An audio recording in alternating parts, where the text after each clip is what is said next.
नमस्कार दोस्तों। शास्त्रों के अनुसार भगवान काल भैरव का अवतरण मार्गशीर्ष कृष्ण पक्ष की अष्टमी तिथि को हुआ था।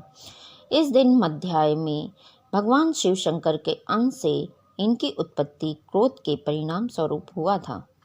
इनको शिव का पांचवा अवतार माना जाता है और ये कुत्ते की सवारी करते हैं क्योंकि कुत्ता काल भैरव का वाहन माना जाता है। कुत्तों को हिंदू धर्म में पूजा जाता है और उनको खाने में मीठी रोटी, दूध और जो आप खिला सकते हैं।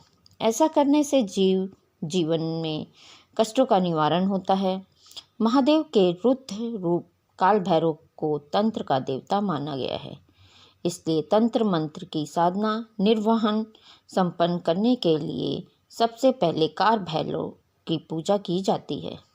काल भैरव शत्रुओं और संकट से भक्तों की रक्षा करते हैं। सभी शक्तिपीठों के पास भैरव के जागृत मंदिर जरूर होते हैं। इनकी उपासना के बिना देवी माँ की उपासना अधूरी मानी जाती है। भैरव के दो रूप हैं, काल भैरव और बटुक भैरव।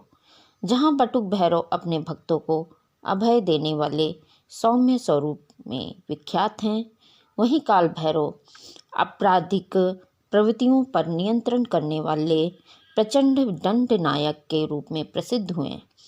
वहीं काल भैरव को भैरवनाथ का युवा रूप तो बटुक भैरव का भैरवनाथ का काल रूप कहा गया है।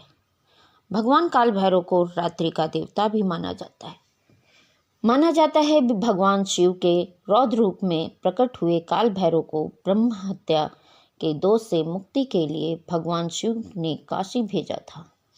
इसके बाद काल भैरव यहीं स्थापित हो गए। इस शहर की सुरक्षा को कोतवाल काल भैरव के हाथों में है। काशी में स्थापित होने के पीछे एक पौराणिक कथा है। धार्मिक मान्यता के अनुसार कहा जाता है कि एक बार भगवान ब्रह्मा जी और विष्णु जी के बीच चर्चा छिड़ गई कि उन दोनों में से आखिर कौन बड़ा और शक्तिशाली है। इस विवाद के बीच भगवान शिव की चर्चा हुई। इस चर्चा के दौरान ब्रह्मा जी के पांचवें मुख ने भगवान शिव की आलोचना कर दी। ये सुनकर बाबा भोलेनाथ बहुत अधिक क्रोधित हो गए। कहा जाता है कि भगवान शिव के इसी गुस्से से काल भैरव का जन्म हुआ। यही वजह है कि काल भैरव को शिव का अंश भी माना जाता है। काल भैरव ने शिव की आलोचना करने वाले ब्रह्मा जी के पांचवें मुख को अपने नाखूनों से काट दिया था। काल भैरव ने गुस्से में ब्रह्मा जी के पांचवें मुख को तो काट तो दिया, लेकिन वह मुख काल भैरव के हाथ से अलग ही नहीं हो रहा था। तब शिव भगवान ने काल भैरव से कहा, तुम्हें तो ब्रह्म हत्या का दोष लग गया है।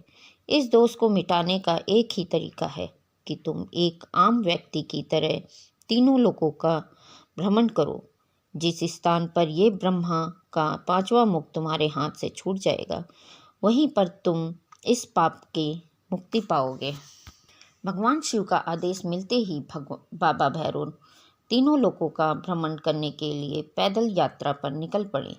लेकिन जैसे ही वह अपनी पैदल यात्रा शुरू कर रहे थे तो शिव जी की प्रेरणा से वहाँ एक कन्या प्रकट हो गई। कहा जाता है कि ये वह बहुत ही तेजस्वी कन्या थी जो अपने जीवा से कटोरे में रखे रक्त का पान कर रही थी।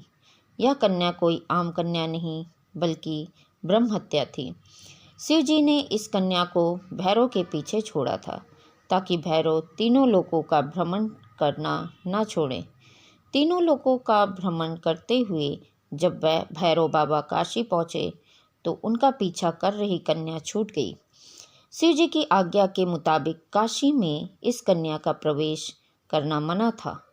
काशी में जैसे ही भैरव बाबा गंगा तट पर पहुँचे तो यहाँ भैरव बाबा के हाथ से ब्रह्मा जी का शीश अलग हो गया।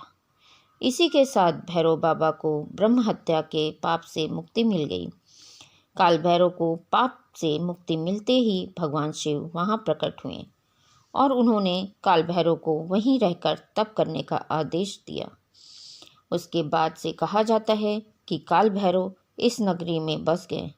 कहा जाता है कि बाबा विश्वनाथ के दर्शन से पहले काल भैरव के दर्शन करना चाहिए, क्योंकि वही इसी काशी नगरी के रक्षक और कर्ता धर्ता हैं।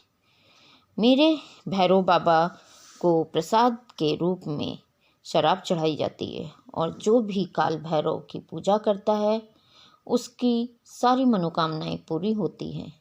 ऐसी मान्यता है कि काशी में काल भैरव की मर्जी के बिना यमराज भी किसी के प्राण नहीं ले जा सकते, इसीलिए उनको काशी का कोतवाल भी कहा जाता है। धन्यवाद।